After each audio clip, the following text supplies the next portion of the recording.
시간이 되었습니다. 같이 기도하며 예배 자리로 나가겠습니다.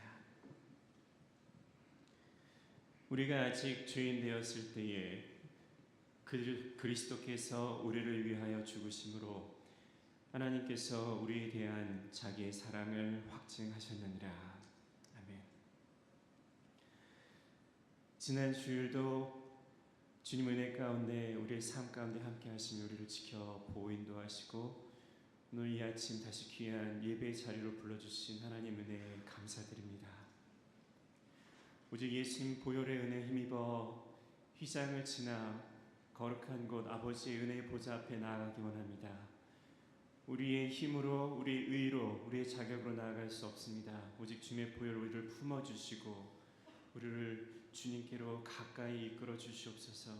주님을 간절히 찾고 주님을 만나는 예배 될 수 있도록 성령 하나님 이 시간 이곳에 임하시고 우리의 마음을 주장하여 주시옵소서. 거룩하신 예수 그리스도의 이름으로 기도드립니다. 아멘. 귀한 예배 자리에 모였습니다. 주님께 더 가까이 나아가기 원합니다. 우리 같이 자리에서 일어나셔서 주님 앞에 찬양하며 나아가겠습니다.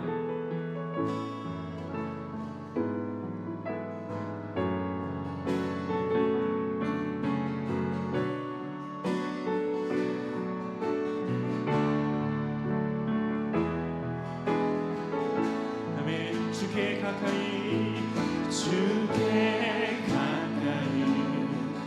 날 이끄소서. 저희 주님만을 원합니다. 채워주소서. 주의 사랑을 진정한 찬양 들을 수 있도록 주께 가까이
심경 우리 신앙 고백하겠습니다.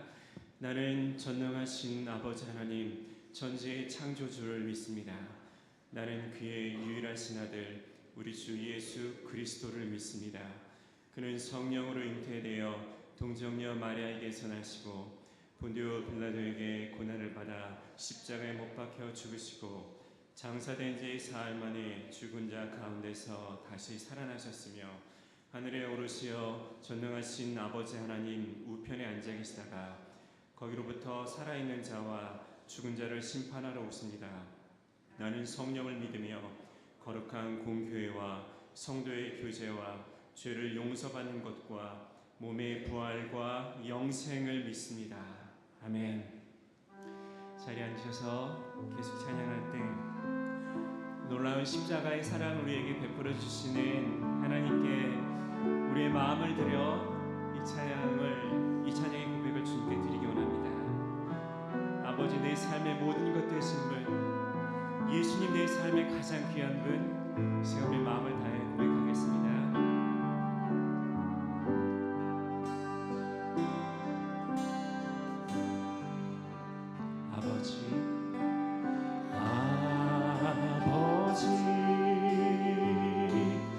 내 삶의 모든 것 되신 주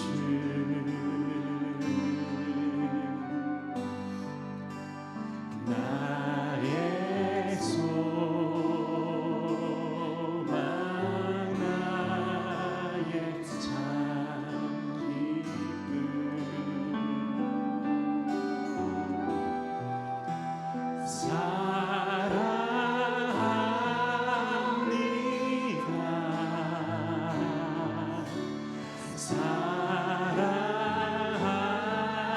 기쁨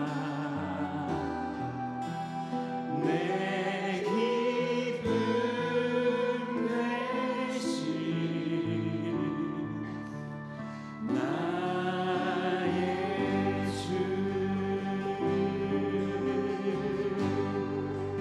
예수님 내 삶의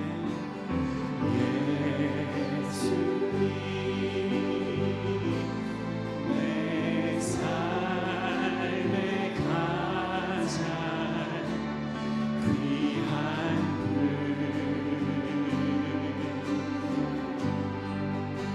순결하고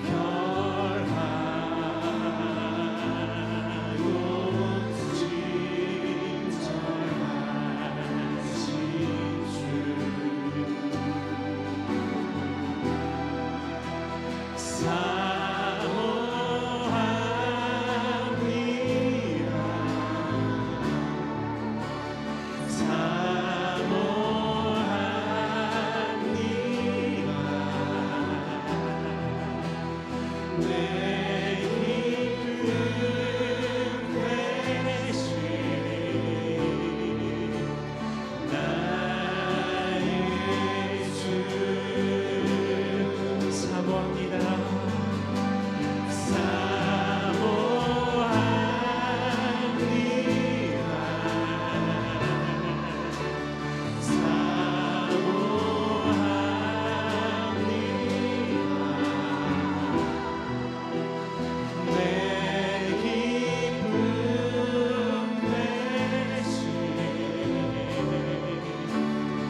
시간 기도할 때 장재진 장로님 기도 인도해 주시겠습니다.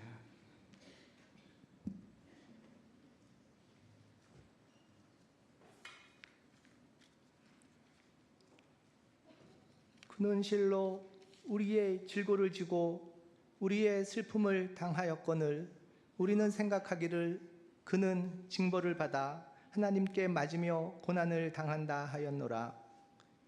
그의 찔림은 우리의 허물 때문이요 그가 상함은 우리의 죄 때문이라. 그가 징계를 받음으로 우리는 평화를 누리고 그가 채찍에 맞음으로 우리는 나음을 받았도다. 우리를 사랑하시고 우리가 사랑하는 하나님, 사순절 세 번째 주일에 저희가 감사하는 마음으로 그러나 또한 부끄러운 마음으로 주님 앞에 나왔습니다. 나로 인해 목숨을 버리신 주님께 시간이 지남에도 변화되는 모습을 보여드리지 못하는 절망의 상한 심령을 갖고 주님께 나왔습니다. 주님께서 나는 너로 말미암아 기쁨을 이기지 못할 것이다 말씀하셨습니다. 그러나 저희는 주님의 얼굴에서 눈길을 돌리고 사탄의 거짓에 속아 먹음직도 하고 보암직도 하고 지혜롭게 할 만큼 탐스럽기도 한 죄악을 먹고 마시며 주님의 마음을 아프게 해드리고 있습니다. 주님, 주님의 말씀을 통하여 저희에게 교훈과 책망과 바르게 함을 주시고 저희를 의로 교육시켜 주시옵소서. 저희가 비록 죄악된 세상에 있지만 우리의 죄를 깨닫고 거듭남으로 속사람이 바뀌어 저희가 하나님 나라의 시민임을 깨닫게 하시고 그에 합당한 하나님의 자녀로 이 세상을 살아갈 수 있도록 하여 주시옵소서. 저희가 험악하고 험난한 세상을 살아가고 있습니다. 교회 문만 나서면 주님을 부정하고 모욕하는 세상을 마주칩니다. 복음의 구원의 능력을 부인하고 주님의 사랑과 희생의 원리를 조롱하는 세상에 저희가 있습니다. 주님의 자녀들이 이제는 인공지능의 발달로 인한 기계와의 싸움도 감당해야 하게 되었습니다. 유럽의 성스럽던 교회 건물들이 다른 종교단체나 술집으로 팔려가는 세상이 되었습니다. 이곳에 모인 저희들 또한 주님의 능력을 잃어버리고 세상에 빛이 되고 소금이 되는 교회의 사명을 다하지 못하고 세상을 심판하는 교회의 권위를 잃어버렸습니다. 주님, 저희에게 힘 주시고 저희를 인도하여 주시옵소서. 주님의 말씀과 신앙을 지켜갈 교회의 다음 세대를 위해서 기도드립니다. 앞으로 10년 후, 20년 후의 세상이 어떻게 될지 예측하기도 어려운 이 시대에서 주님의 순결한 말씀을 지켜나가야 할 주님의 자녀들, 주님의 전사들입니다. 주님께서 사랑하시는 청년부 학생들을 살피셔서 젊어서부터 주님을 향한 그들의 사랑을 받아주시고 그들의 앞길을 축복하여 주시옵소서. 성장 과정에서 질풍노도의 시기를 보내고 있는 중고등부 학생들에게도 부모와의 사랑이 더욱 깊어지게 하시고 학업의 지혜를 허락하시며 이곳을 거쳐가는 모든 학생들이 대학에 가서도 주님의 교회에 출석하여 믿음을 잘 지켜갈 수 있도록 인도하여 주시옵소서. 어린아이를 본받으라고 하신 것처럼 주님을 기뻐하는 초등부 학생들을 기억하시고 어려서부터 주님의 말씀을 그들에게 심어주셔서 그들의 평생의 등불이 되게 하여 주시옵소서. 우리의 사랑스러운 유치부 아기들을 주님께서 기뻐해 주시고 보호해 주시기를 기도드립니다. 그들이 가정과 교회에서 큰 사랑을 받으며 자라고 믿음 안에서 잘 커서 그들이 늘 기쁨에 지내게 하시고 이로 인하여 주님의 사랑을 세상에 전하는 귀한 사역을 감당하도록 축복하여 주시옵소서. 저희 교회에 올해에도 단기 선교를 허락하신 것을 감사드립니다.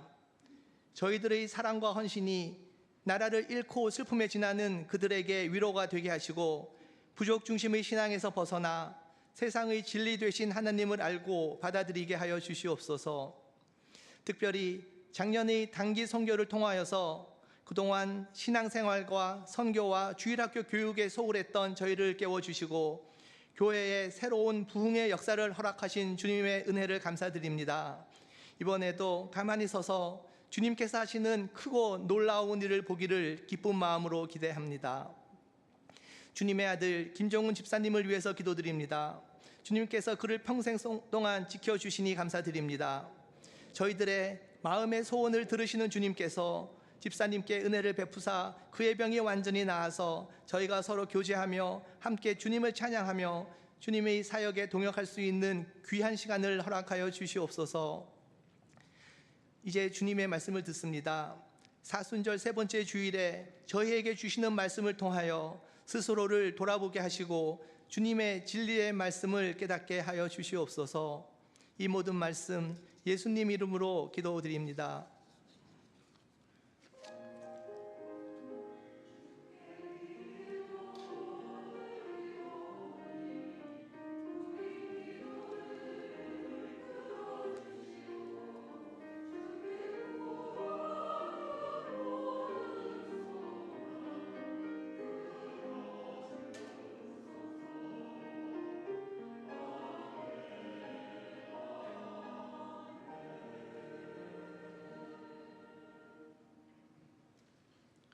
아멘. 하나님께서 오늘 우리에게 주시는 말씀은 누가복음 15장 11절부터 24절까지의 말씀입니다. 누가복음 15장 11절부터 24절까지를 제가 봉독하겠습니다. 또 이르시되 어떤 사람에게 두 아들이 있는데 그 둘째가 아버지에게 말하되 아버지여 재산 중에서 내게 돌아올 분깃을 내게 주소서 하는지라. 아버지가 그 살림을 각각 나누어 주었더니 그 후 며칠이 안 되어 둘째 아들이 재물을 다 모아가지고 먼 나라에 가서 거기서 허랑방탕하여 그 재산을 낭비하더니 다 없앤 후 그 나라에 크게 흉년이 들어 그가 비로소 궁핍한지라. 가서 그 나라 백성 중 한 사람에게 붙어 사니 그가 그를 들로 보내어 돼지를 치게 하였는데 그가 돼지 먹는 쥐엄 열매로 배를 채우고자 하되 주는 자가 없는지라. 이에 스스로 돌이켜 이르되 내 아버지에게는 양식이 풍족한 품꾼이 얼마나 많은가. 나는 여기서 주려 죽는구나.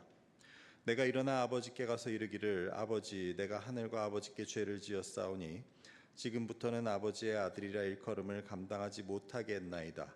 나를 품꾼의 하나로 보소서 하리라 하고 이에 일어나서 아버지께로 돌아가니라. 아직도 거리가 먼데 아버지가 그를 보고 측은히 여겨 달려가 목을 안고 입을 맞추니 아들이 이르되 아버지 내가 하늘과 아버지께 죄를 지었사오니 지금부터는 아버지의 아들이라 일컬음을 감당하지 못하겠나이다 하나 아버지는 종들에게 이르되 제일 좋은 옷을 내어다가 입히고 손에 가락지를 끼우고 발에 신을 신기라. 그리고 살찐 송아지를 끌어다가 잡으라. 우리가 먹고 즐기자. 이 내 아들은 죽었다가 다시 살아났으며 내가 잃었다가 다시 얻었노라 하니 그들이 즐거워하더라. 아멘. 이제 미랄 성가대 나오셔서 하나님께 찬양 올려드리시겠습니다.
귀한 목소리와 악기로 하나님께 찬양을 올리신 성가대께 진심으로 감사의 말씀을 드립니다.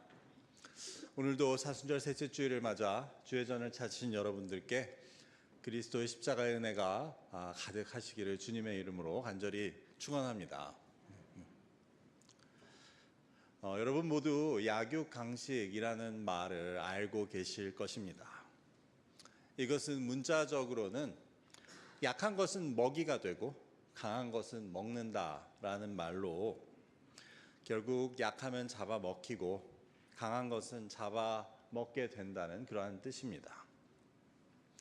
이것은 우리가 알듯이 생태계 중에 동물계를 다스리는 법칙이라고 할 수 있습니다.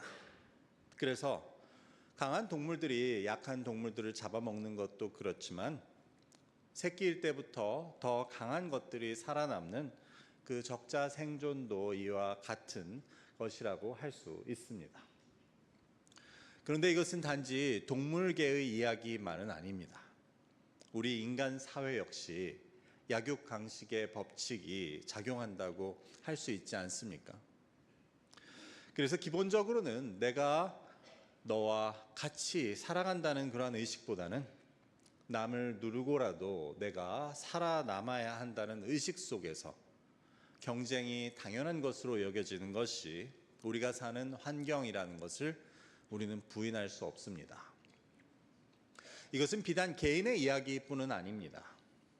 오늘날 국제관계를 보아도 같이 살아간다는 의식보다는 날이 갈수록 강자와 약자가 두드러지게 드러나는 그런 현실을 우리는 보게 됩니다. 그렇다면 우리 기독교인들은 이런 사회와 문화 속에서 어떻게 살아가는 것이 맞습니까? 우리 역시 뒤처지거나 경쟁에서 밀리지 않기 위해서 강자가 되기 위해 힘쓰는 것이 필요합니까? 약자가 되는 것은 언제나 억울하고 불안하고 피하고 싶은 일일 수밖에 없습니까? 여기 우리 학생들도 같이 예배를 드리고 있지만 학생들의 경우도 이런 것들을 매일 겪으며 살아갈 것입니다. 학교에 가면 학생들, 친구들 사이에서도 강자와 약자의 관계가 너무 분명하게 보입니다. 나도 그 가운데 약자가 되기보다는 강해져야 살아남고 내가 강하다고 여겨지면 학교 생활에 별 문제가 없지만 내가 약자가 되면 아마 학교 가는 것도 싫고 사는 것도 재미없고 힘들다는 그런 경험을 해보았을 것입니다. 이처럼 강자가 유리하고 약자가 불리한 환경이라는 것은 바꾸어 말하면 힘이 지배하는 사회라고 할 수 있습니다. 이렇게 힘이 지배하는 사회는 자연스럽게 강한 것은 우월하고 선한 것이라고 여기는, 그리고 약한 것은 결코 좋지 않고 피해야 한다는 그런 가치관을 갖게 하는 문제를 가져옵니다. 여러분은 어떻게 생각하십니까? 그래도 기왕이면 강한 게 좋다고, 약한 것은 좋지 않고 가능하면 피해야 한다고 생각하십니까?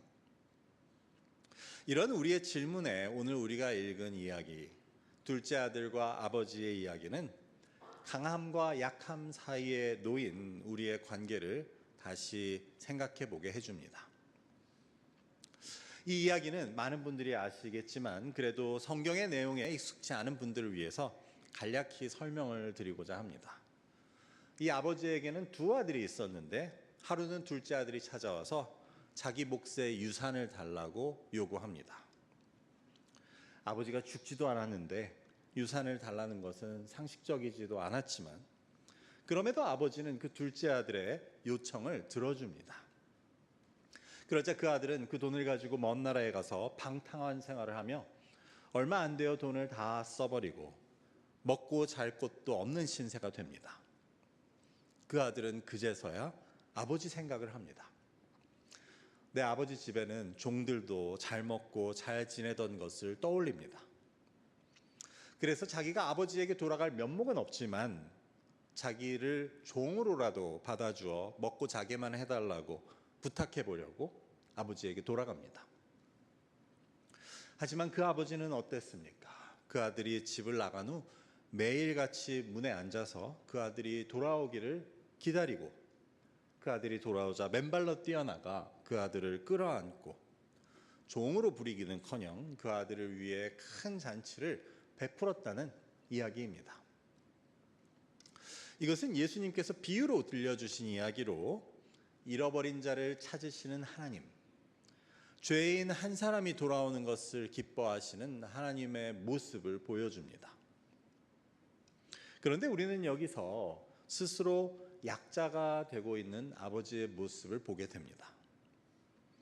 아버지는 어떤 의미에서 약자가 되고 있었습니까? 우선 첫 번째로 아버지는 그 불의한 둘째 아들의 불의한 요구 앞에서 스스로 약자가 되고 있습니다. 앞서 말씀드렸듯이 아버지가 멀쩡히 두 눈 뜨고 살아있는데 유산을 달라는 것은 결코 옳지 않은 일이었습니다. 당시의 관습으로는 때려 죽여도 시원치 않을 그런 아들의 행동이었습니다. 하지만 아버지는 아무 말도 하지 않고 아들의 요구대로 그의 몫을 줍니다. 사실 유산이면 얼마나 큰 돈이었겠습니까? 그리고 그 아버지는 그 돈을 아들에게 주면 결과가 어떻게 될지 모르고 주었겠습니까? 그래서 어쩌면 이 이야기를 들으시는 분들은 그것은 아버지가 무책임한 거라고, 그것은 잘못한 것이라고 생각할 수도 있을 것입니다. 그렇다면 아버지는 왜 그 아들의 요구를 들어주고 있었습니까? 아버지와 아들의 관계에서 아버지는 분명히 강자로서 그 아들의 요구를 거절하고 그 아들을 징계할 수 있는 힘도 있고 자격도 있지만 왜 그렇게 하지 않습니까? 그것은 그 아들을 위해서였습니다.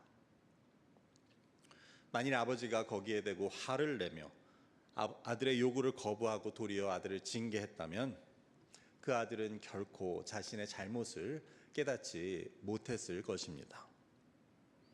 도리어 아버지에 대한 화와 원망만 더 커지고 어떻게든 자기 몫을 챙겨 집을 나가려는 더 나쁜 생각을 품게 되었을 것입니다. 그래서 그 아버지는 아들의 요구에 화도 나고 섭섭하기도 하고 또 아들에 대해서 배신감도 들었겠지만 화가 치밀어 올랐지만 아무 말도 하지 않습니다. 그저 아들의 요구를 들어줍니다.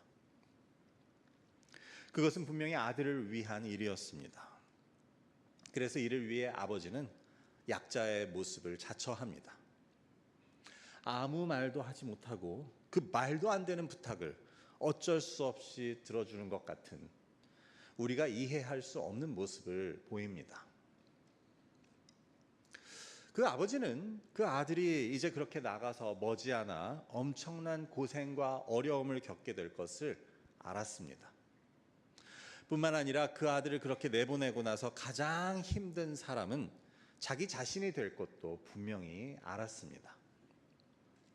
그래서 만일 자기가 편하려고 했다면, 자기가 마음고생 안 하려면 다리 몽둥이를 부러뜨려서라도 그 아들을 눌러 앉히는 게 맞는 일이었습니다.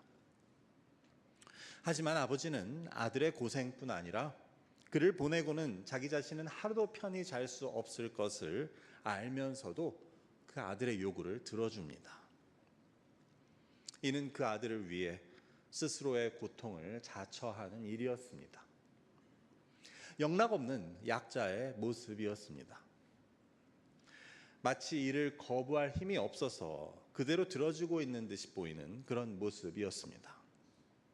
하지만 이것은 힘이 없어서가 아니라 그 아들을 사랑해서 자신의 고통도 감수하고 약자를 자처하고 있는 아버지의 모습이었습니다. 그 아들이 그렇게 해서만이 깨달을 수 있고 배울 수 있는 가능성이 있다는 것을 알고 있는 아버지의 선택이었습니다. 여기까지를 보면 우리는 우리와의 관계 속에 계신 하나님을 보게 됩니다. 저는 여러 번 그런 질문을 받은 적이 있습니다. 왜 하나님께서는 우리가 잘못된 선택을 하도록 그냥 놔두시나?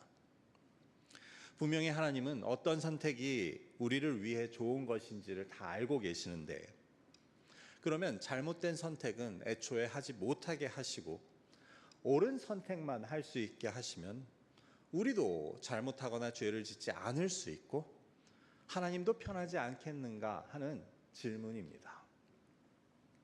여러분, 그런 생각 해보지 않으셨습니까? 예를 들어, 왜 에덴 동산에는 먹으면 안 되는 열매를 굳이 만들어 놓으셔서 인간이 그것을 먹게 만들었냐는 것입니다.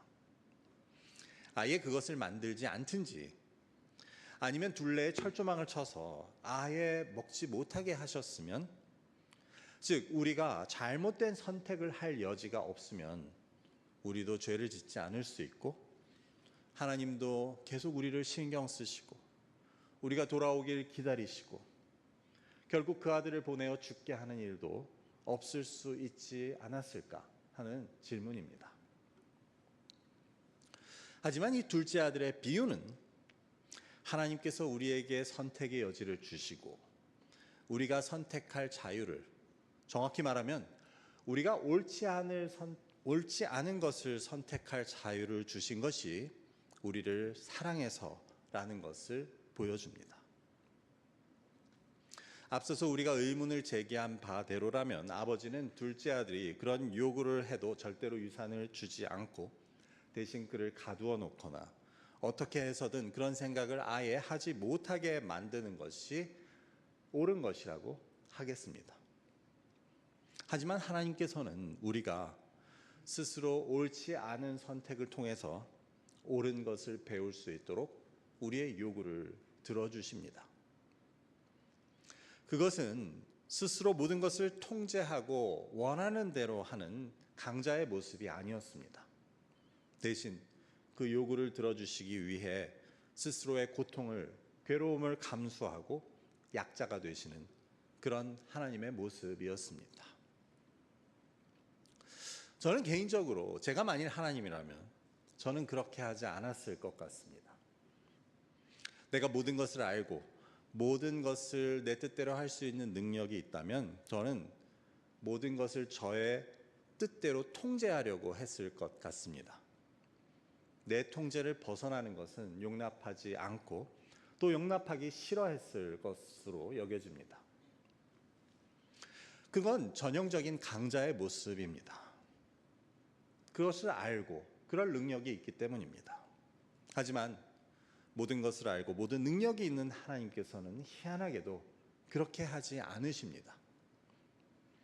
대신 자신이 지으신 피조물들이 자신의 통제를 벗어나는 일들을 스스로 용납하시고 그로 인해 마음고생을 하십니다. 그런 하나님의 모습은 우리를 사랑하셔서 스스로 약자가 되고 있는 모습이었습니다. 우리를 당신의 마음대로 통제하는 인형이나 도구가 아닌 존귀한 존재로, 가치 있는 존재들로 여겨주시는 그분의 사랑이었습니다. 다시 이야기로 돌아가면 그래서 결국 그 아들은 허랑방탕하게 그 재산을 다 탕진합니다. 여기서 아버지의 손해는 여러 차원에서 일어납니다. 첫 번째로 경제적인 손해입니다. 두 아들 중 둘째가 자신의 유산을 요구했다면 그것은 아버지의 전 재산의 3분의 1에 해당된다고 할 수 있습니다. 그것을 모두 날려버리게 됩니다. 두 번째는 정신적인 피해입니다. 그 아들이 자기 몫을 요구했을 때, 그 말도 안 되는 짓을 했을 때 화를 내며 분이 풀릴 때까지 그 아들을 징계했다면 좀 나았겠지만 그러지 못한 아버지는 한편으로는 마음이 무너지며 섭섭하면서 다른 한편으로는 화와 분노가 차올라서 엄청난 스트레스를 받았을 것입니다. 그것이 아버지가 받게 된 정신적 피해입니다. 세 번째는 앞으로 그 아들을 기다리며 보내게 될 긴 인고의 시간입니다. 그 아들이 다시 돌아오기까지는 잠도 못 자고 눈만 뜨면 문에 나가서 앉아서 하루 종일 그 아들을 기다리는 그 긴 기다림과 고통의 시간은 아버지가 감수해야 할 또 다른 차원의 손해였습니다. 그래서 이 모든 것들은 구체적으로 그 아버지가 아들을 위해 겪어야 했던 것들을 보여줍니다. 우리는 이것을 보며 우리의 아버지 되시는 하나님께서도 우리로 인해 얼마나 마음이 무너지고 또 긴 인고의 시간을 보내고 계신지를 생각해 보게 됩니다. 하나님의 뜻을 알면서도 따르지 않고 하나님이 기다리시는 줄 알면서도 돌아오지 않고 여전히 나의 뜻대로 살고 있는 우리를 참아주시고 기다리시기 위한 그분의 고통 말입니다. 그래서 그 마음이 무너지시고 안타까워하는 그 모습은 사실 구약의 예언자들이 전하는 내용의 거의 전부라고 할 수 있습니다. 그리고 오늘 나에게도 마찬가지입니다. 그래서 우리는 나를 사랑하셔서 여전히 나와의 관계에서 약자를 자처하시는 그 하나님에 대해 깨달을 수 있어야 합니다. 그게 조금이라도 깨달아지고 느껴진다면 우리가 신앙적으로 철이 들어가는 것이라고 할 수 있겠지만 만약 아직 그것을 모른다면 이는 아직 돈이 떨어지지 않아서 타국에서의 일탈을 즐기고 있는 이 아들의 모습과 다르지 않다고 할 수 있습니다. 그런 둘째 아들의 모습이 이야기 속에서는 어리석게 보이지만 이것은 남의 이야기가 아니고 우리 모두의 이야기입니다. 나를 보아서 모르지만 우리 아이들을 보면 알 수 있지 않습니까? 아이들은 부모님과 함께 있을 때는 부모님이 얼마나 고마운지 알지 못한다고 할 수 있습니다. 자기들이 나가 살아봐야 그래서 스스로 돈을 벌면서 매 끼니 챙겨 먹는 것이 얼마나 힘든지 알아야 그제서야 부모가 고마운 줄 깨닫게 됩니다. 하루 세 끼 챙겨주고 또 도시락까지 싸주는 그것이 얼마나 감사한 일인지를 알게 됩니다. 그렇다면 하나님의 은혜는 다릅니까? 우리도 마찬가지 아닙니까? 우리도 그 삶의 어려움을 겪고 나서야 그제서야 하나님을 찾고 하나님 고마운 것을 깨닫는다는 것이 어리석다고 할 수 있지만 그게 인간의 모습입니다. 단 어려움을 겪기 전에 하나님을 찾고 하나님의 고마움을 깨달을 수 있다면 그것은 참으로 드물게 지혜로운 일이고 그런 사람이 복된 사람이라고 할 수 있을 것입니다. 다시 이야기로 돌아가서 이제 아들은 아버지께 돌아와 회개를 합니다. 내가 잘못했다고. 내가 하늘과 아버지께 죄를 지었으니 이제는 아버지의 아들의 자격이 없다고 말합니다. 여기서 우리는 이제 이 아들이 약자가 되었다는 생각을 하게 됩니다. 아버지 앞에 무릎을 꿇고 아버지의 처분을 기다립니다. 하지만 그런 아들의 모습에 대한 아버지의 반응은 어떻습니까? 이것도 참 놀랍습니다. 자기 앞에 그 아들이 이제 약자의 모습으로 돌아왔으면 이제 아버지는 약자를 그만해도 되는 것 아닙니까? 돌아온 아들 앞에 이제 정신이 들면 똑바로 살라고, 네 유산은 이미 다 탕진했으니 딴 생각하지 말고 열심히 살라고, 내가 너를 봐주고 받아주는 것은 이번 한 번만이라고 그렇게 할 수 있었을 것입니다. 적어도 저 같으면 그랬을 것입니다. 하지만 그 아버지는 아들 앞에 여전히 약자같이 보입니다. 지금까지 잠을 못 자고 기다린 것이면 충분하지, 이제 돌아와 무릎을 꿇은 아들을 일으키며 이렇게 말합니다. 본문 22절부터 24절까지 그 아버지의 반응을 한번 다시 보겠습니다. 아버지는 종들에게 이르되 제일 좋은 옷을 내어다가 입히고 손에 가락지를 끼우고 발에 신을 신기라. 그리고 살진 송아지를 끌어다가 잡으라. 우리가 먹고 즐기자. 이 내 아들은 죽었다가 다시 살아났으며 내가 잃었다가 다시 얻었노라 하니 그들이 즐거워하더라. 아버지는 그 아들 앞에 잘못을 따지고 그 아들을 다스리려는 대신 제일 좋은 옷을 꺼내서 입히고 손에 반지를 끼우고 살진 송아지를 잡으라고 말합니다. 그 아버지는 아들에게 따져 묻거나 아들을 탓하는 말을 한마디도 하지 않습니다. 대신 우리가 먹고 즐기자고, 내 아들은 죽었다가 살아났고 잃었다가 다시 얻었다고 하며 기뻐 뛰었다는 것입니다. 그래서 이것은 여전히 그 아들 앞에 약자인 아버지의 모습입니다. 아버지는 자존심도 없이 그 힘들었던 것도 기분 나빴던 것도 다 잊고 어쩔 줄 몰라 기쁨을 감추지 못하고 아들을 꿇어앉은 아들을 다시 일으켜 세워줍니다. 이런 아버지의 모습이 얼마나 비정상적이었는가 하면 이를 알게 된 아들은 아버지에게 크게 화를 냅니다. 아니, 아버지의 살림을 창녀들과 함께 삼켜버린 이 아들이 돌아왔다고 살찐 송아지를 잡는 게 말이 됩니까? 그래서 그 큰아들이 보기에도 둘째 아들 앞에 여전히 약자인 아버지의 모습이 이해가 되지 않았지만 이것은 우리를 향한 하나님의 모습을 보여줍니다. 하나님은 우리가 그 어리석은 날들을 보내고 하나님의 마음을 무너지게 하고도 돌아오기만 한다면 이를 기뻐하시고 우리를 반겨주실 그런 하나님이라는 사실을 우리는 알게 됩니다.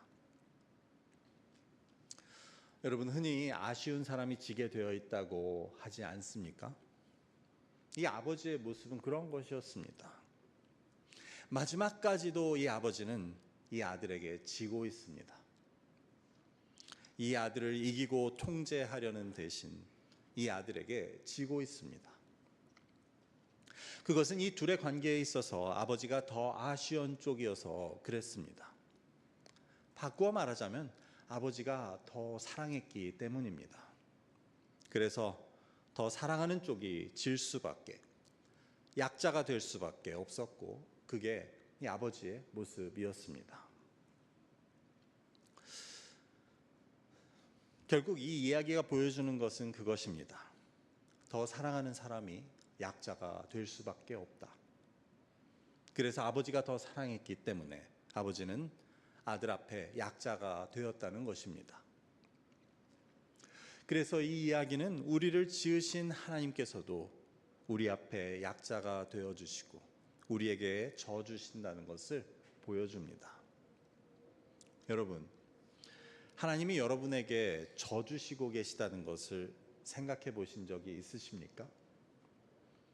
하나님은 지금도 여러분에게 져 주고 계십니다. 그걸 만일 모른다면 우리는 어리석은 둘째 아들이 될 수밖에 없습니다. 그래서 하나님께서는 우리를 사랑하시기 때문에 약자가 되셔서 그 모든 일을 감당하십니다.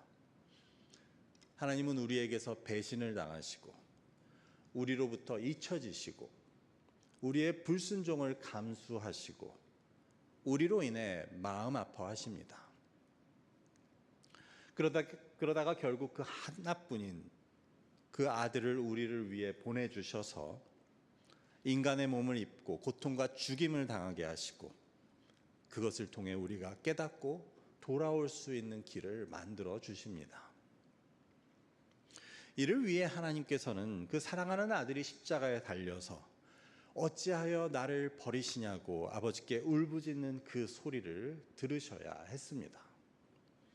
그것이 우리를 사랑하셔서 스스로 약자가 되신 그 하나님께서 당하셔야 했던 일이었습니다. 그 아들을 보내신 것도 그렇지만 그 아들 예수님은 무슨 죄입니까? 요한복음은 예수님께서 세상에 있는 자기 사람들을 사랑하실 때 끝까지 죽기까지 사랑하셨다고 말합니다. 그래서 그분 역시 우리를 사랑하셔서 스스로 약자가 될 뿐 아니라 스스로 죄인까지 되시고 우리를 위해 죽으셨다는 것이 바로 성경이 보여주는 내용이고 이것이 우리에게 허락하신 복음입니다.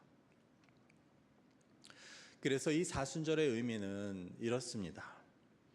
우리를 위해 약자가 되신 하나님, 우리를 사랑하셔서 약자를 자처하신 하나님을 이 사순절은 우리에게 보여줍니다.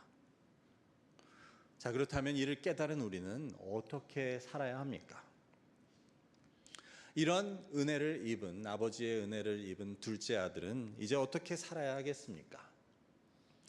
골로새서 3장 12절의 말씀은 이렇게 증거합니다. 그러므로 너희는 하나님이 택하사 거룩하고 사랑받는 자처럼 긍휼과 자비와 겸손과 온유와 오래 참음으로 옷 입고. 여기서 바울은 너희는 하나님이 택하신 거룩하고 사랑받는 자들이라고 말합니다. 우리는 이런 사람들이기 때문에 하나님이 우리에게 져주시고 하나님이 우리 앞에 약자가 되어주신 것입니다. 그렇게 볼 때 그 뒤에 나오는 말씀들, 즉 너희는 그런 사람들이니 그런 사람들답게 긍휼과 자비와 겸손과 온유와 오래 참음으로 옷 입으라고 하는 것은 역시 우리를 위해 약자가 되신 하나님과 관련이 됩니다. 여러분, 우리가 다른 사람을 긍휼히 여기고 오래 참고 또 자비를 베풀고 겸손하고 온유하려면 어떻게 해야 합니까? 이것은 다 약자가 되는 모습을 보여줍니다. 그리고 이 모든 것들은 다 하나님이 우리를 사랑하셔서 우리에게 보여주신 모습들이었습니다. 그래서 우리는 하나님께서는 우리를 사랑하시기 때문에 강자가 되셔서 우리를 통제하고 징계하고 다스리시는 대신 우리를 위해 약자가 되어 온유와 긍휼과 자비를 베푸시고 오래 참아 주셨다는 것입니다. 그러니 그런 사랑을 받은 우리는 우리의 삶 속에서 스스로 약자가 되는 것을 두려워하지 말아야 합니다. 약자가 되는 것을 주저하지 말아야 합니다. 사실 우리가 약자가 되기 위해서는 강자가 되는 것보다 훨씬 더 큰 용기가 필요합니다. 왜냐하면 우리가 남을 위해 견디고 참고 또 기다리고 인내하고 고통과 모든 것을 감수할 용기가 있는 자만이 약자를 자처할 수 있기 때문입니다. 그래서 하나님이 택하신 거룩하고 사랑받는 우리는 하나님이 우리에게 해주신 것처럼 우리도 나아가서 다른 이들을 위해 약자가 되는 것을 자처하고 두려워하지 말아야 합니다. 그것이 우리의 이웃을 사랑하는 방법입니다. 더 사랑하는 자가 약자가 될 수밖에 없고 약자가 되기 위해선 그 사랑하는 사람을 위해 그것을 감수할 용기가 있어야 하기 때문입니다. 이제 말씀을 맺고자 합니다. 힘의 논리가 지배하고 그래서 모두가 약자보다는 강자가 되려는 이 세상 가운데 하나님께서는 우리가 그것에 휩쓸려 살아가기를 원치 않으십니다. 그것에 휩쓸려 따라가지 않는 것이 우리의 구별됨, 즉 거룩함입니다. 그래서 우리는 하나님이 택하신 거룩하고 사랑받는 자들답게 용기를 내어 약자를 자처하고 그래서 자비와 긍휼과 온유와 겸손 그리고 오래 참음을 실천할 수 있어야 합니다. 저와 여러분 모두 저희를 위해 약자가 되신 하나님을 기억하시어 저희 역시 하나님의 택하신 거룩하고 사랑받는 자들답게 강자가 아닌 약자를 자처할 용기를 가지고 사랑하며 또 구별되이 살아가실 수 있기를 주님의 이름으로 간절히 축원합니다. 기도하겠습니다. 아버지, 오늘 말씀을 통해 우리를 향한 하나님의 사랑과 그로 인해 약자를 자처하신 하나님의 뜻을 깨닫게 하시니 감사합니다. 저희도 택함받은 사랑받은 거룩한 자녀들답게 아버지의 뜻을 따라 살게 하시고 이 땅의 힘의 논리를 따라 살지 않게 하옵소서. 예수 그리스도의 이름으로 기도드립니다. 아멘. 이제 모두 자리에서 일어나셔서 찬송가 531장 찬송하시며 봉헌하시기 전에 죄송합니다. 모두 자리에 다시 앉으시겠습니다. 죄송합니다. 네. 우리가 오늘 성찬식을 함께 거행하도록 하겠습니다. 성찬식을 위한 스크립트도 통역이 제공되니 헤드셋을 사용하시면 좋겠습니다. 주님의 살과 피를 함께 나누며 영원한 생명의 대열에 서는 믿음의 성도를 이 거룩한 식탁에 초대합니다. 우리의 죄를 다 하나님께 고백하고 우리를 위해 약자가 되신 하나님 앞에 기쁨과 소망으로 이 거룩한 식탁에 참여하시기를 바랍니다. 우리가 이 빵을 먹고 이 잔을 마실 때마다 주님의 죽으심과 오심을 주님 오실 때까지 전하는 것이라고 하셨습니다. 누구든지 합당하지 않게 이 빵을 먹거나 잔을 마시는 사람은 주님의 몸과 피를 범하는 것이 됩니다. 그러니 우리는 각자를 살피고 그 다음에 빵과 잔을 나누어야 합니다. 장로님들께서는 앞으로 나와주시기 바랍니다.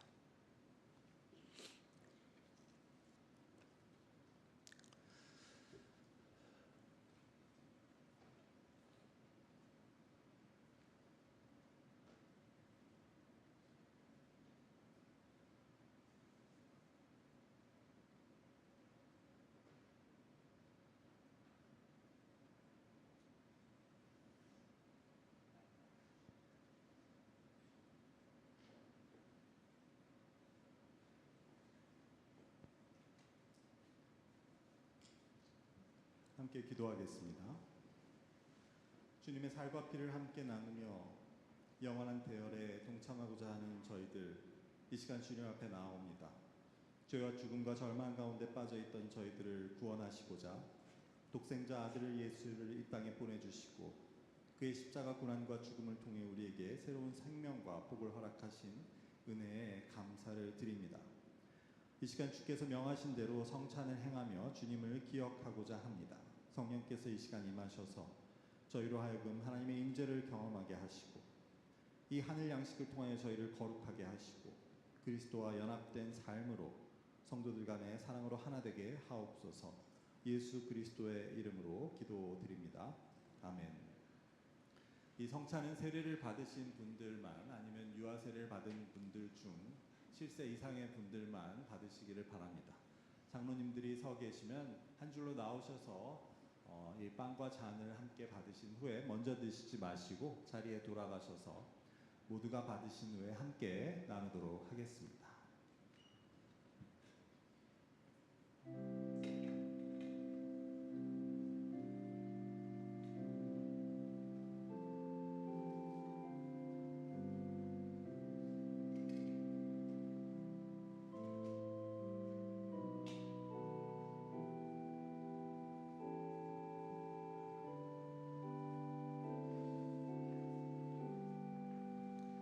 예수께서 이르시되 나는 생명의 떡이니 내게 오는 자는 결코 줄이지 아니할 터이요 나를 믿는 자는 영원히 목마르지 아니하리라.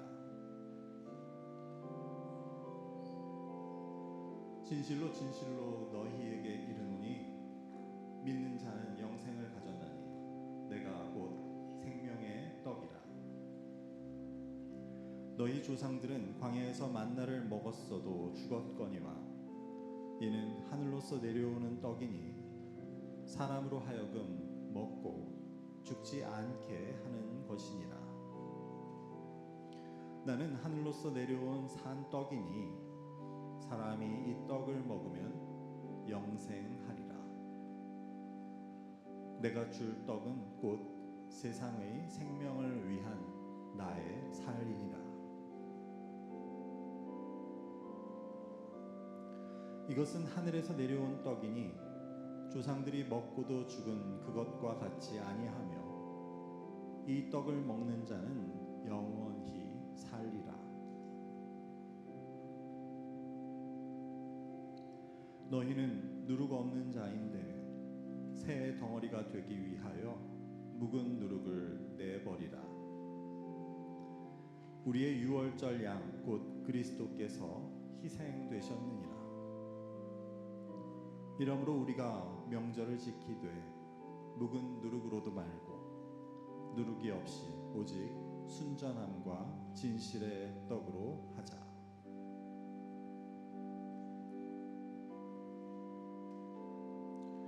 우리가 떼는 떡은 그리스도의 몸에 참여함이 아니냐. 떡은 하나요 많은 우리가 한 몸이니 이는 우리가 한 떡에 참여함이라.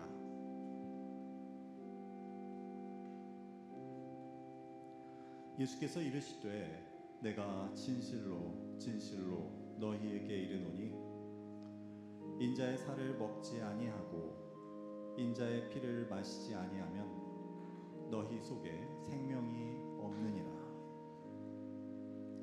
내 살을 먹고 내 피를 마시는 자는 영생을 가졌고 마지막 날에 내가 그를 다시 살리리니 내 살은 참된 양식이요 내 피는 참된 음료로다.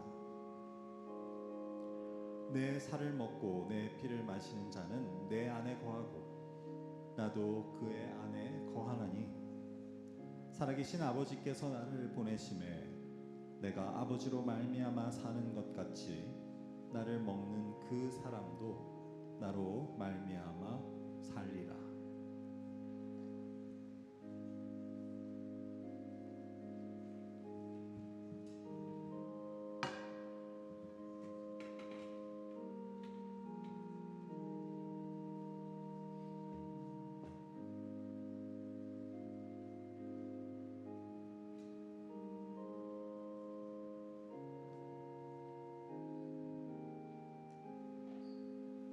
그가 빛 가운데 계신 것 같이 우리도 빛 가운데 행하면 우리가 서로 사귐이 있고 그 아들 예수의 피가 우리를 모든 죄에서 깨끗하게 하실 것이요.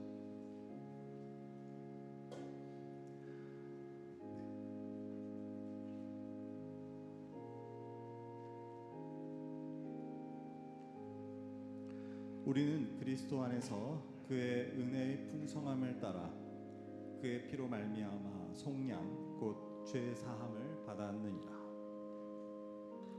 이는 그가 모든 지혜와 총명을 우리에게 넘치게 하사 그 뜻의 비밀을 우리에게 알리신 것이요 그의 기뻐하심을 따라 그리스도 안에서 때가 찬 경륜을 위하여 예정하신 것이니 하늘에 있는 것이나 땅에 있는 것이 다 그리스도 안에서 통일되게 하려 하심이라.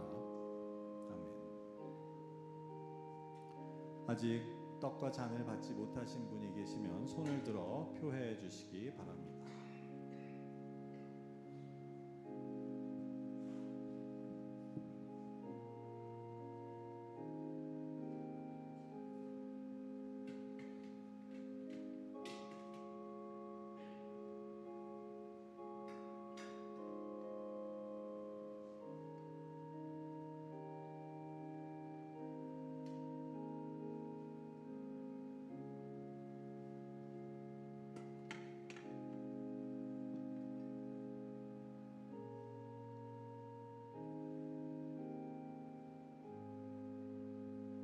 예수께서 잡히시던 밤에 떡을 가지사 떼어 제자들에게 나눠주시고 말씀하시길 이 떡은 너희를 위한 내 몸이니 이를 먹을 때마다 나를 기념하라 하셨습니다. 함께 떡을 드시겠습니다.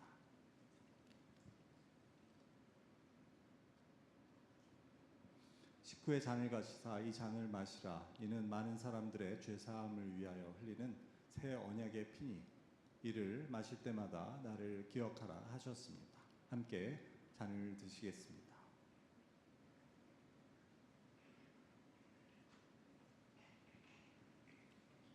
기도하겠습니다.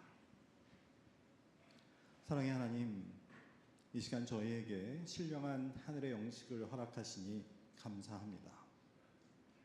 이로 인해 저희의 영이 자라게 하시고 그리스도의 사랑을 깨닫게 하시고 그래서 그리스도의 형상을 닮은 주님의 자녀들이 되게 하옵소서. 저희가 하나 되어 살과 피를 함께 나누었으니 저희도 주 안에서 하나가 되게 하시고 이 공동체를 통해 하나님께 영광 돌리며 복음의 증인이 주님 오실 때까지 될 수 있도록 우리를 인도하여 주옵소서. 감사하며 예수 그리스도의 이름으로 기도드립니다. 아멘.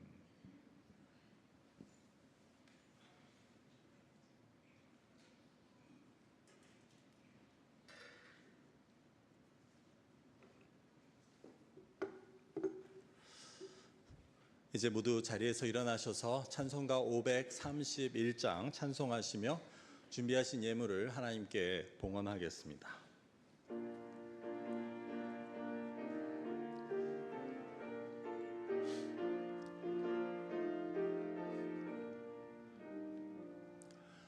자비한 주께서 부르시네 부르시네 부르시네 사랑의 햇빛을 왜 안 받고 점점 더 멀리 가나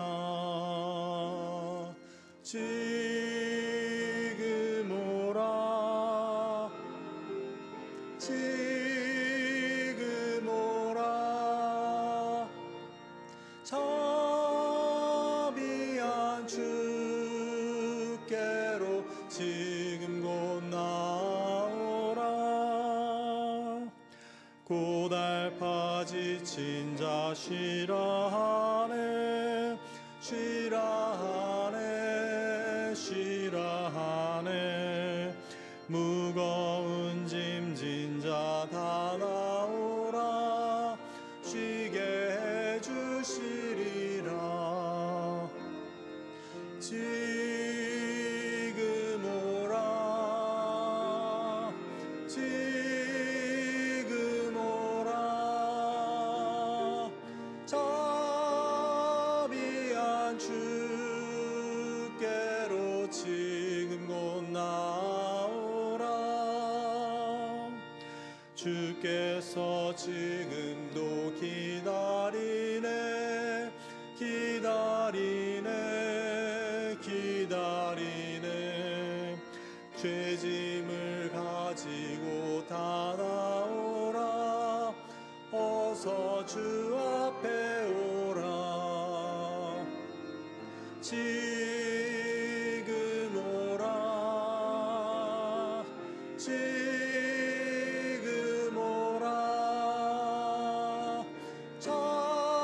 자비한 주께로 지금 곧 나오라 주님의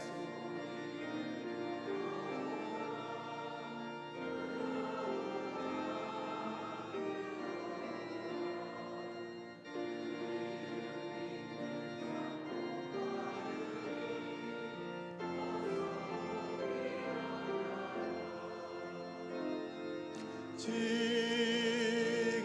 오라 지금 오라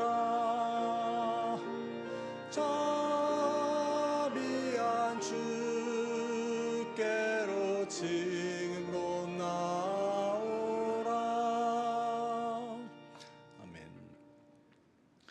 아버지 감사합니다. 저희를 부르시고 저희를 위해 고통을 감수하신 그 하나님의 사랑에 감사하여 이 시간 우리의 마음을 모아 예물을 드립니다. 이 예물이 쓰이는 곳에서 주님의 그 사랑이 우리를 위해 죽으심이 땅끝까지 전하여지게 하시고 이를 통해 구원의 길로 돌아오는 자들이 그 생명을 얻는 자들이 날마다 더하게 하셔서 하늘의 기쁨이 넘치게 하시고 또한 믿음으로 드린 손길들 한 사람 한 사람 기억하여 주셔서 하나님의 말씀의 약속이 그들의 삶 가운데 이루어지게 하시고 그들의 모든 기도의 제목이 응답되며 그들의 질병과 여러 가지 어려움들 가운데 하나님께서 긍휼히 여기시고 함께 하셔서 회복하시고 또 치유해 주는 역사를 체험하도록 주님 인도하여 주옵소서. 지금도 이 지구상에서 전쟁과 테러로 인해 목숨을 잃고 또 그 목숨을 잃은 유가족으로 고통 가운데 살아가는 주님의 피조물들을 긍휼히 여겨 주셔서 아버지 하나님 악한 자의 꾀가 형통하지 않도록 하시고 하나님께서 평화와 또한 화목을 허락하여 주시기를 기도합니다. 감사하며 예수 그리스도의 이름으로 기도드립니다. 아멘. 모두 자리에서 앉으시고 교회 소식을 함께 나누겠습니다. 오늘은 사순절 셋째 주일입니다. 화요일부터 토요일까지 오전 6시에 사순절 새벽 기도회가 교회에서 진행 중입니다. 오늘 친교 후에 11시 50분에는 W1 회의실에서 정기 재직회가 있습니다. 재직원들의 모든 참석을 부탁을 드립니다. 오늘 친교 후 12시에는 이 본예배실에서 부활절 칸타타 연습이 있습니다. 그래서 성가대가 아니신 분들 중에 참여하시는 분들 꼭 12시에 모여주시고 연습에 임해 주시기를 부탁을 드립니다. 실버 반찬 사역에 대한 안내입니다. 이번 주 토요일 새벽 기도 후에는 실버 반찬 사역이 있습니다. 봉사나 배달을 희망하시는 분들의 많은 참여를 바랍니다. 성경 공부 개강에 대한 안내입니다. 다음 주일부터 오후 1시 성경 공부가 다시 시작됩니다. 수강을 희망하시는 분들은 안내 데스크에 사인업 해주시기를 바랍니다.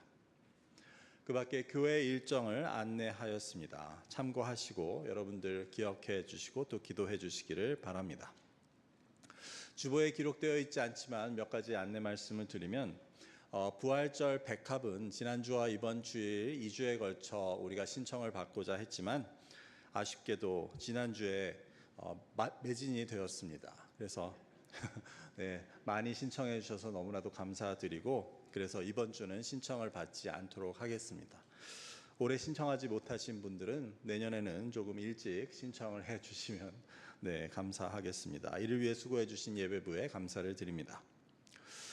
또 한 가지는 건축 헌금에 대한 보고를 드리겠습니다. 저희가 재직해 있는 주마다 재직회에서 드리는 이제 건축 헌금에 대한 보고를 온 교우분들께도 드리고자 합니다. 그래서 지난 2달간의 업데이트를 해드리면 2달간의 건축 작정 헌금 모인 금액이 14,900불이었고 이것을 3월 12일에 프리페이 하였습니다. 지금까지 우리가 지난 4월 중순부터 시작해서 아직 1년이 채 못 되었는데 정기적으로 우리가 납부하는 모기지 금액 말고 그 외에 프리페이 원금을 프리페이한 누적 금액이 26만 7,835불 98센트가 됩니다. 그래서 이제 론 밸런스가 64만 286불이 남게 되었습니다. 여러분 끝이 보이죠? 네, 그래서 여러분들의 그런 귀한 헌신과 또 작정에 감사를 드리고 우리가 이것이 시작할 때 뭐 1년 전만 해도 100만 불이 넘었었는데 참으로 감사를 드립니다. 이제 4월 초가 되면 3년 작정하신 분들은 그대로 가시지만 이제 1년 작정하셨던 분들은 다시 리뉴를 할 수 있게 안내를 해드리도록 하겠습니다. 그래서 지금까지 참여 못하신 분들도 하나님 주시는 마음에 따라서 또 이 귀한 하나님의 전을 위한 섬김에 참여하실 수 있으면 감사하겠습니다. 그리고 어려운 형편 가운데 또 이렇게 헌신하신 여러분들께 하나님께서 하늘과 땅의 귀한 복으로 넘치도록 부으시기를 주님의 이름으로 축원합니다. 왜 아멘을 안 하시죠? 네, 친교 안내입니다. 오늘 점심 식사는 좋은 박승희 성도님 가정에서 제공을 해주셨습니다. 깊이 감사를 드립니다. 그 밖에 기도 요청, 북미 원주민 단기 선교 7월에 있을 선교를 위해 그리고 4월에 있을 맘 선교회와 이영만 장로님의 선교 일정을 위해 그리고 교회에서 후원하시는 선교사님들과 질병으로 인해 어려운 가운데 있는 교우들의 치유와 회복을 위해 기도해 주시기를 부탁을 드립니다. 또 2가지 주방사역팀에서 안내를 드리면 하나는 우리가 그 스테인리스 그 스틸 컵을 사용하잖아요. 근데 그게 개수가 많이 줄었다고 합니다. 그래서 아마 여러분들의 차나 뭐 집에서 혹은 이 뭐 교회 사무실에서 가지고 계신 게 있으면 반납을 해주시면 감사하겠습니다. 또 하나는 우리가 이제 합부 예배를 4월 27일부터 드리게 되고 오늘도 합부 예배를 드리는데 합부 예배를 드리다 보면 이제 식당의 줄이 길어집니다. 그러면은 아무래도 연세 드신 분들은 오래 서 계시기가 불편하니까 우리 다리에 힘이 있으신 분들이 좀 양보해 주시고 연세 드신 분들은 그냥 앞으로 가셔서 음식을 받을 수 있도록 하면 그게 참 뭐 아름다운 그런 우리 공동체의 모습이 될 것 같습니다. 한 가지 통계 중에 숫자가 잘못 나온 것이 있습니다. 기타 출석에 수요 예배와 토요 새벽의 합계가 46인데 이제 잘못 기재되고 잘못 계산된 것이 있습니다. 그래서 우리 교회 홈페이지에 나오는 것에는 정정하여 올리도록 하겠습니다. 양해해 주셨기를 바랍니다. 이제 모두 자리에서 일어나셔서 주님 가르치신 기도를 찬송으로 드리신 후에 축도로 오늘의 예배를 마치겠습니다.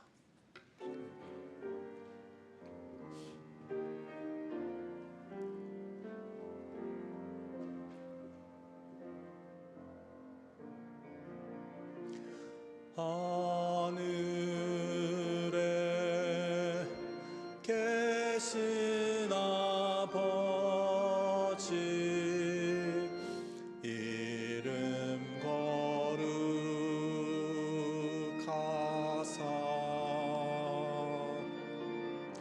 주님 나라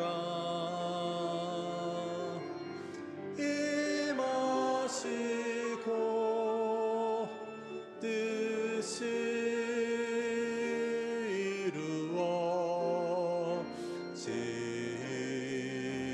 이루어지이다.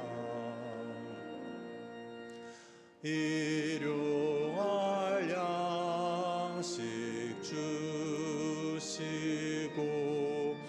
우리들의 큰 죄 다 용서하옵시고 또 시험에 들게 마시고 악에서 구원하소서. 내게 주의 나라 주의 권세 주의 영광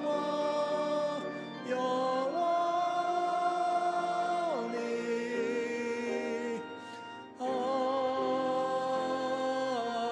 아멘.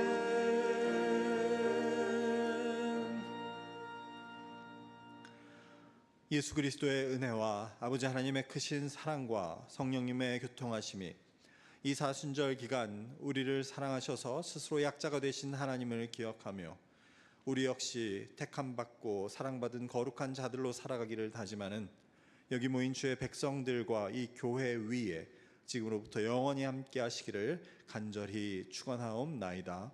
아멘.